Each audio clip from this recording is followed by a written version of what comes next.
اب ہم آتے ہیں کہ میلاد النبی کی تاریخ کیا ہے. آپ کو ایک الگ سے صفحہ دیا گیا ہے, یہ ضمیمہ کے طور پر ہے, ایڈیشنل پیج ہے آپ کے لیے, کہ یہ جو جشن منایا جاتا ہے, میلاد النبی منائی جاتی ہے, تو یہ آیا کدھر سے اور کب آیا ہے آپ کے پاس؟ ہندی والوں کو بھی ہے, اردو والوں کو بھی ہے, دونوں کو ملے گا. بعض اوقات کوئی چیز الگ سے دینے سے اس کی اہمیت اور بڑھ جاتی ہے, زیادہ کچھ تو ہے اس میں. اس کی تاریخ کیا ہے ہم دیکھتے ہیں. سب سے پہلی بات تو یہ کہ جو اس کے منانے کے قائل ہیں انہوں نے اس بات کو تسلیم کیا ہے کہ اللہ کے نبی صلی اللہ علیہ وسلم کے زمانے میں, صحابہ کے زمانے میں, تابعین کے زمانے میں, تبع تابعین کے زمانے میں یہ چیز نہیں تھی. اللہ کے نبی صلی اللہ علیہ وسلم, صحابہ, تابعین, تبع تابعین, یہ تینوں دور ہیں, ان تینوں ادوار میں یہ عید نہیں تھی. اچانک یہ بعد میں آئی ہے, بہت لیٹ آئی ہے. بعض علماء نے اس کی تاریخ بیان کی ہے, جیسے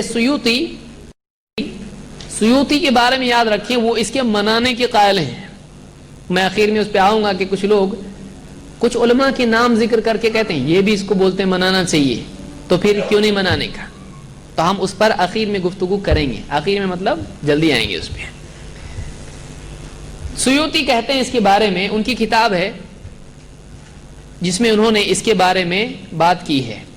سیوطی کہتے ہیں کہ وہ اول من احدث فعل ذلك صاحب اربل, سب سے پہلے جس نے اس عمل کو, میلاد النبی کا عمل, میلاد منانے کا عمل, نبی صلی اللہ علیہ وسلم کی پیدائش کا دن منانے کا عمل نکالا, احدث, نیا عمل نکالنا, جس نے سب سے پہلے کیا, نبی صلی اللہ علیہ وسلم تھے نہیں.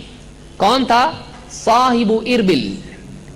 اربل عراق میں ایک علاقے کا نام ہے. آپ عراق میں آپ میپ میں آج بھی دیکھ سکتے ہیں, دو علاقے ہیں, موصل اور اربل. آپ جو گوگل میپس میں بھی اس کو ڈھونڈ سکتے ہیں, اور گوگل میں زیادہ نہیں ڈھونڈنا, بہت کچھ کام کی چیزیں دیکھنا, اعتبار کی چیزیں لینا, ورنہ بعض لوگوں کے مفتی صاحب مفتی گوگل, اسی سے جو ملتا ہے لے لیتے ہیں. ایسا نہیں ہونا چاہیے. میپ کی حد تک ٹھیک ہے, نقشہ تو نقشہ ہی ہوگا, بدلے گا نہیں. اسلام کے لیے بہت احتیاط کرنا چاہیے. اس میں آپ عراق میں ایک دم نارتھ میں, ایک دم اوپر کے حصے میں آپ دیکھیں گے تو دو علاقے آپ کو دکھیں گے. میرے پاس ہے نقشہ, اس کا میں رکھا ہوں, سب آپ کو نہیں دیا ہوں, آپ کو ڈھونڈ سکتے ہیں اس کو. اس میں ایک علاقہ ہے موصل اور ایک ہے اربل. اس کو آپ انگلش میں اگر آپ گوگل میں کریں گے, اربل, IRBIL, یا ER, بعض اس میں یہ بھی لکھا ہوا ہے نقشوں میں, ERBIL, اربل, اربل اس طرح سے. اور موصل MAUSIL ایکچولی ہونا چاہیے اس کی, لیکن اس میں موصل بھی لکھا ہے, موصل, MOSUL. یہ دونوں علاقے عراق کے ہیں اور دونوں تقریباً قریب قریب ہیں, موصل اور اربل. کہتے ہیں وَأَوَّلُ مَنْ أَحْدَثَ فِعْلَ ذَلِكَ صَاحِبُ اربل, سب سے پہلے جس نے اس کو ایجاد کیا, گھڑا, وہ کون تھا؟ اربل والا, یعنی اربل کا حاکم, اربل کا حاکم. الملک المظفر ابو سعید ککبری, یہ ترکی نام ہے. ککبری جو ہے یہ ترکی لقب ہے. اس کا نام کیا تھا؟ یعنی وہ الملک المظفر ابو سعید ککبری ابن زین الدین علی ابن بکتکین. یہ کیا ہے؟ یہ سب ترکی نام ہے. احد الملوک الامجاد والکبراء الاجواد, یہ بہت ہی شریف قسم کا, نیک دل, سخی انسان تھا. کیونکہ ایسے بھولے بھالے لوگ اسی چیزوں میں پڑتے ہیں. آدمی کو نیک ہونا کافی ہے, نیک ہونا کافی نہیں ہے, سمجھدار ہونا بھی ضروری ہے. کیونکہ نیکی کے ساتھ اگر سمجھداری نہ ہو تو آدمی اکثر گڑھے میں گرتا. تاریخ آپ اٹھا کے دیکھیے, اور اس سے پہلے جو آپ نے سنا نصارہ کا, کیوں کیے تھے انہوں نے یہ سب حرام اپنے اوپر؟ اچھے ارادے سے کیے تھے. تو نیک ارادہ ہونا یہ کافی نہیں ہے. انسان کا شریعت کا علم بھی اس کے پاس ہونا چاہیے، کیونکہ اکثر گمراہیاں اچھے ارادے سے غلط راستے پہ جانے سے پیدا ہو جاتی ہیں۔ جیسے میں نے شروع میں کہا تھا کہ کوئی آدمی نیک ارادے سے مسجد کے لیے سود کا پیسہ دے تو چلے گا نہیں، اس کو علم ہونا چاہیے بابا یہ پیسہ نہیں چلتا ادھر، بولے ایکسٹرا ہے نا، پیسہ تو پیسہ ہے۔ بہت سارے لوگ کیا بولتے ہیں پیسہ ہے اس نے کیا بگاڑا تمہارا، تو پیسہ ہے لیکن وہ حرام ہے، جائز نہیں ہے۔ تو علم ہونا ضروری ہے، صرف نیک دل ہونا انسان کا، نیک ارادہ ہونا کافی نہیں ہے۔ تو یہ ایک نیک دل انسان تھا، حاکم تھا وہاں کا، اور بہت سخی تھا، بہت سخی تھا۔ اس نے اس کو شروع کیا ہے۔ یہ کب کا ہے؟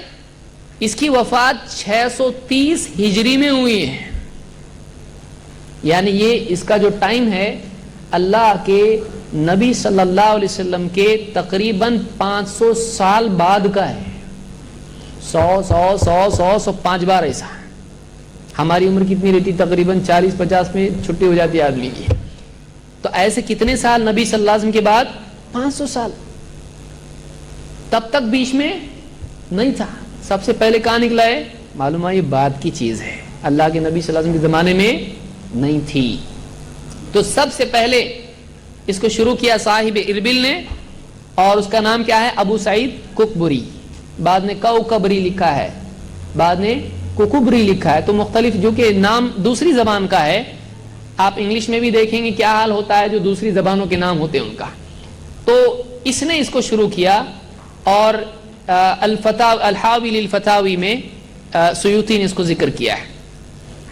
لیکن واقعی اس نے اس کو رائج کیا، اس کی شروعات کرنے والا ایک دوسرا تھا، یہ اربل کا تھا۔ اربل کے قریب میں ایک دوسرا علاقہ ہے، کیا نام اس کا؟ موصل۔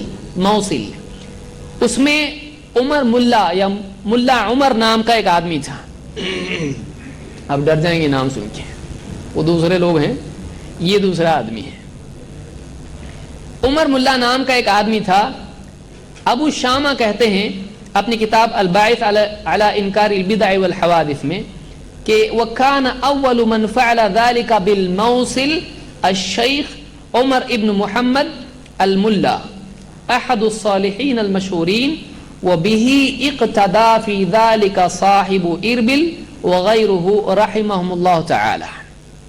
ابو شامہ بھی اس کے قائل ہیں، میں اسی لیے ان کے اقوال ذکر کر رہا ہوں کہ وہ خود کہہ رہے ہیں کہ کس نے نکالا اس کو، جو مانتے ہیں وہ خود کیا کہہ رہے ہیں، کون لائے ہیں اس کو۔ کہتے ہیں کہ سب سے پہلے یہ جو میلاد یا مولد جس کو عربی میں کہا جاتا ہے، عرب اس کو عام طور سے مولد کہتے ہیں، ہمارے ہاں میلاد اس کو کہا جاتا ہے، دونوں کے ایک ہی معنی ہوتے ہیں۔ سب سے پہلے میلاد منانے کی شروعات کی موصل میں کس نے؟ ملا عمر نامی ایک انسان نے، جو نیک آدمی تھا اور مشہور تھا بہت نیک آدمی ہی ہے، اور اسی سے یہ عمل لیا کس نے؟ اربل والے نے۔ تو اربل میں بھی کہاں سے گیا یہ؟ اس کو یاد رکھیے، ہسٹوریکل چیزیں آپ کو معلوم ہونا چاہیے آیا کدھر سے ہی ہے، یہ 500 سال بعد آیا ہے۔ تو کہتے ہیں کہ وَبِهِ اقتدى فِي ذَلِكَ صاحب اربل، صاحب اربل نے، ککبری نے بھی اس کو ملا عمر سے لیا ہے، اور اللہ ان سب پر رحم کرے، اس کی دعا ابو شامہ دے رہے ہیں، اللہ سب پہ رحم کرے، ہم کیا پرابلم ہے، لیکن بدعت پر اللہ رحم نہ کرے، ہاں بدعتی کو اللہ ہدایت دے دے۔ تو اس کتاب میں یہ 2 کتابیں ہیں، ان میں ایک بات ہم کو معلوم ہوئی کہ اس کی جس کو آپ اوریجن کہیں گے، شروعات کہیں گے، وہ ہوئی ہے موصل میں، اور موصل سے اس کو لیا ہے صاحب اربل نے۔ کب؟ اس کی وفات 630 میں ہے۔ علماء نے کہا 6ٹھی صدی کے سیکنڈ ہاف میں، یعنی 550 کے بعد ہی کے پیریڈ میں یہ آیا ہے، یعنی 500 تک یہ چیز تھی امت میں نہیں۔ اتنے بڑے بڑے علماء، امام، قرآن و حدیث کا علم رکھنے والے صحابہ، تابعین، تبع تابعین، چاروں امام محدثین، امام بخاری، مسلم، ابو داؤد، ترمذی، نسائی، ابن ماجہ، امام احمد، کتنے لوگ ہیں، کون کون ہیں، انہوں نے منایا اس کو؟ ان کو محبت نہیں تھی اللہ کی نبی صلی اللہ علیہ وسلم سے، قرآن نہیں سمجھتا تھا ان کو، حدیث نہیں سمجھتی تھی ان کو، یعنی 500 سال تک امت میں تھا نہیں۔ نکالا تو کس نے نکالا اس کو؟ ملا عمر نامی آدمی، کون ہے اس زمانے کا؟ کوئی عالم ہے؟ ان کی کوئی کتاب آپ نے پڑھی؟ بخاری بائے ملا عمر، کوئی ایسی پڑھی آپ؟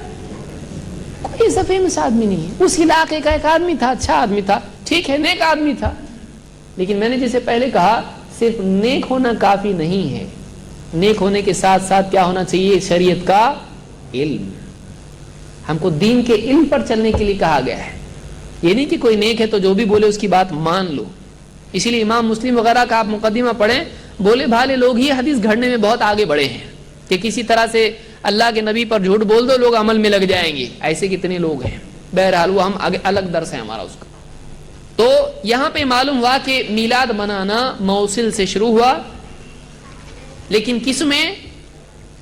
سنیوں میں, اہل سنت والجماعت میں. اس لیے کہ اس سے پہلے اس کی ابتدا ہوئی ہے شیعہ میں. بیسیکلی اس کو نکالنے والا کون ہے؟ سنی نہیں ہے, اس کو نکالنے والے شیعہ ہیں. آئیے میں آتا ہوں اس پہ بھی.